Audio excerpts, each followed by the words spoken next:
I remember looking around this corporate office, seeing people looking sad, looking despondent, lacking energy. Maybe they've been at the company for 10, 15, 20, 30 years. And I just thought, this can't be me. Welcome to the Self-Belief Chief podcast. You're here with David Holman. If you haven't done so already, make sure to subscribe to the podcast wherever you listen to it so you can get the latest insights, research, science, experiences that I've been having with clients so you can get some added value and really get those changes that you want in your life. And let's begin. So I was looking around this office floor. I was about 24 at the time. And people just looking dejected, lacking energy, didn't really have any passion for what they were doing. So this was a big company. People sort of 30, 40 years older than me. And I just thought, this can't be me. You know, no problem for them if that's what they want to do, and we have responsibilities in life. If that's the job they want, that's all power to them. But I wanted to be doing something where I was passionate about it. I had a level of energy. I really felt like I was making a difference. And the thing was, when it comes to changing careers, I'd already had to do it once. I was a footballer growing up and I had to retire because of an injury, really. You know, I was sort of playing, but I wasn't really able to play at the level I'd been showing previously. So I kind of had to give it up. So I moved into this corporate world. And then I was looking in this corporate world and I was thinking, I don't want this. This isn't my life. And I'd always had an interest in human behavior ever since about 14, 15 years old. And I'd been researching and studying it for years, even by that point. So I knew there was something in that space that I wanted to do. And for a couple of years, I started getting into the idea of maybe creating a coaching business or something along those lines.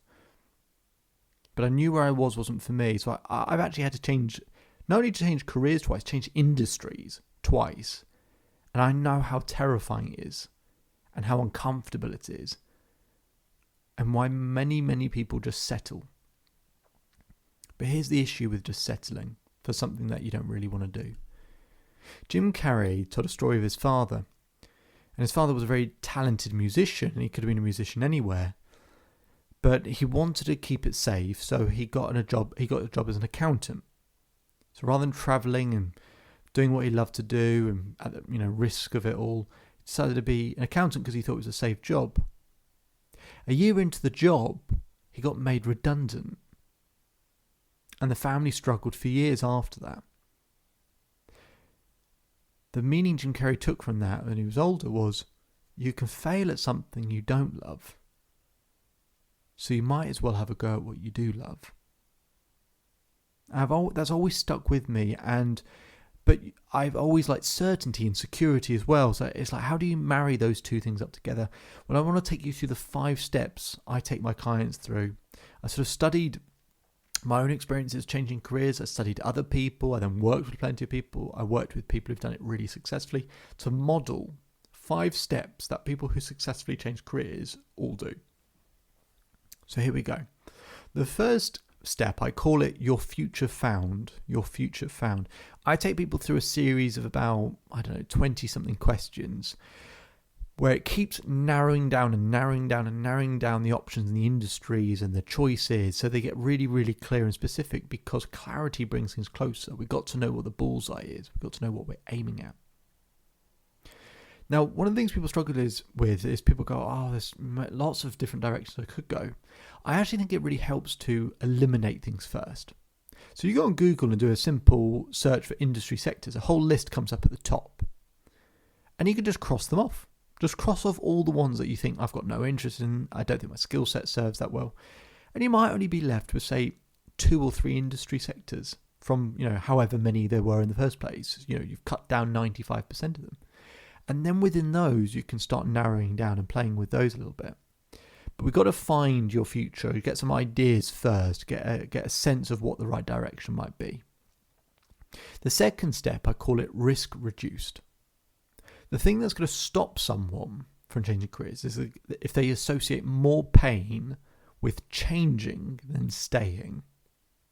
People who leave associate more pain with staying than changing. But if you kind of go back and forth, it's changing feels really painful, and staying feels painful. So risk reduced is about getting certainty in some key areas like your finances, your relationships, and your mental well-being. So I help people shore those things up so that actually they can increase their sense of certainty. So if their certainty is only like a 3 out of 10 when it comes to changing careers, I'll try and get it up to say an 8 or a 9. You're never going to get it to a 10, but can I get it nice and high so that actually we can kind of safeguard ourselves and protect ourselves if things take a bit longer or this is a bit more taxing or challenging. And I'm an advocate for people to stay in their role until they find the next thing, but sometimes we get made redundant, don't we? And we're trying to find the next thing. So your future found, risk reduced. The third step is called meet opportunity. So once we know what we're looking to do roughly, is to then try and find those decision makers around those roles. Try and work out who they are, even if it's just the positions. Try and find out what they value most.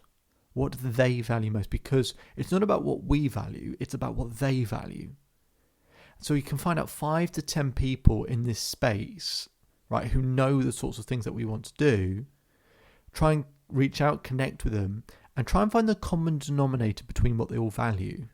Because if you can find that common denominator, then we can move into the fourth step, which is called the belief breakthrough. This is where we take that common denominator of what they all value and develop it. Or if we've got to let something go, let go of something. But developing the thing that they value. Don't just do a load of random things to develop. Just be really efficient and developing the thing that most of those people value. That's how we can get that confidence, because then we're developing in a way that we know is valuable in that space. So we got your future found, we got risk reduced, we got meet opportunity, we got the belief breakthrough, and then the fifth step is interview ready. So once we've developed in that value that they all appreciate, then we can, design our CVs, our LinkedIn profiles, any other messaging or communication to basically present that value in a really powerful, impactful way, demonstrating we have a level of expertise in it. But also to give you that confidence in interviews as well, to know how to give the interviewer what they value. I find if you go through those 5 steps, it makes it a hell of a lot smoother. And they're the 5 steps I had to take myself through, right? I gave them names at a later point, but they were the kind of things that I did to help kind of go through it a bit smoother. And it will still be tough. It will still be challenging. It'll still be, frustrating at points, or, a bit more stressful. But if we can reduce as much of that as possible so those feelings are less intense, then you'll keep taking action. And if you keep taking action, eventually you'll create enough leverage to get the thing that you really want. And it'll be right in front of you. You'll be able to feel it. You'll be able to step into it. And hopefully you like the sound of that. If you want to know more about that, you can visit the Self-Belief Chief website. Get more free content, more insights, more in-depth information there. My name is David Holman. If you change today will change your life. So enjoy the rest of your day. Enjoy the rest of your life. And I'll speak to you again soon.